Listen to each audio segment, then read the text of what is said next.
The Story of the First Easter Bunny by Anthony DeStefano, illustrated by Richard Cowdrey. Read by the author.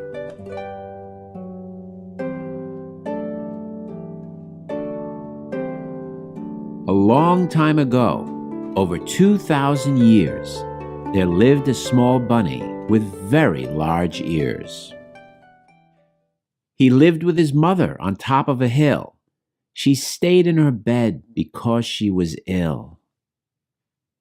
Now, during that time, there walked in the land a man who could heal with a touch of his hand. How strange, thought the bunny. How wondrous and odd. A man who could heal? He must be from God. So, kissing his mother, he hopped out the door to search for the man in hope of a cure. He searched all day long. He searched high and low until someone told him the place he should go. He found a large room just one story up and saw the man praying and lifting a cup. Tomorrow some soldiers will put me to death. I'll hang on a cross until my last breath. I'll lie in a tomb for 3 days, and then, before the sun rises, I'll rise up again. If you have ears, believe what I say. Believe that I'll rise on that first Easter day. The bunny was listening, his ears opened wide. He got so excited he suddenly cried, "Yes, I have ears, and yes, I can hear. I believe what you say. It's all very clear." He raced to get home. He practically flew. I must bring my mother so she can hear too. Back on the hill, his mom was in bed. The rabbit leaned over, near to her head. "Oh, mother," he said, whispering fast, "I've just found the man who can cure you at last." "I'm sorry, my son. I'm old and I'm ill. I'm sure that I'll die in my bed on this hill." And closing her eyes, she fell back asleep. Her son bowed his head and started to weep. "There's nothing to do," he cried all night through. And then in the morning, he fell asleep too.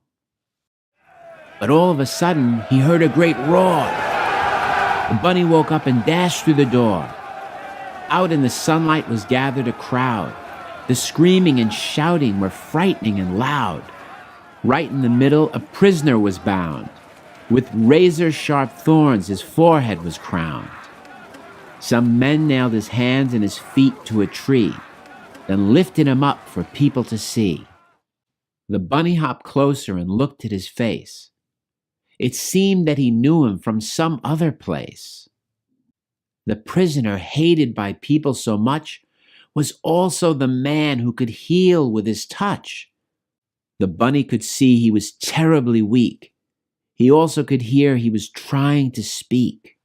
He looked at his mother, his arms open wide, and said to a friend who stood by her side, "This is my mother. I give her to you. Care for her always and be her son too." He said to his mother, "This is your son," then gazed up to heaven and said, "It is done."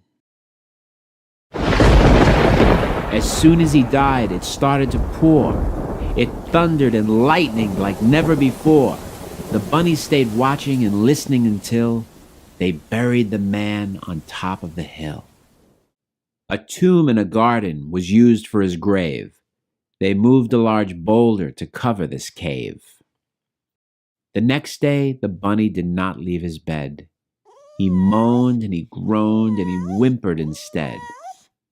But then he remembered the man had once said that after 3 days he'd rise from the dead. Just at that moment he thought of a plan. Maybe he'd carry his mom to the man. Holding her tightly, he left their small room and hopped out the doorway to find the man's tomb. Once in the garden, he put his mom down. She hardly was breathing and made not a sound. By now it was evening and no one was there.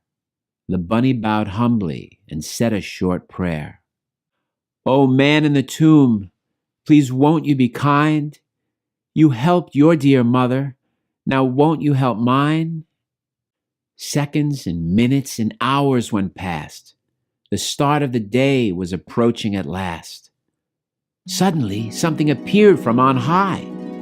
It came down to earth from out of the sky. An angel of God, an angel of light, an angel descended and lit up the night. The angel reached forward and touched with his hand the stone that was blocking the tomb of the man. The stone rolled away. The tomb opened wide. A powerful earthquake shook the hillside. But then something happened astounding to see. Out walked the man who had died on the tree. The bunny was frightened and let out a sound. The man heard it once and looked toward the ground. Seeing the two, he walked over where the bunny was tending his mother with care. He looked at the mother and bent down to her. He picked her up gently and petted her fur. Laying her back, the man turned to go. The sun was just rising. His face was aglow. The bunny turned round, and to his surprise, his mother had risen and opened her eyes. His mom was awake. His mom was awake. His heart was so happy he thought it would break. The man who had healed her was walking away. The two watched together and knelt down to pray. And so, ever after, the bunny would say, the man saved his mother that first Easter day. He started to tell everyone that he knew the man had the power to save their lives too. And many were saved because they believed the life-changing news that they had received. Because of his passionate faith in the man, the fame of the bunny spread through the land. That's why we've remembered for 2,000 years this small Easter bunny with very large ears.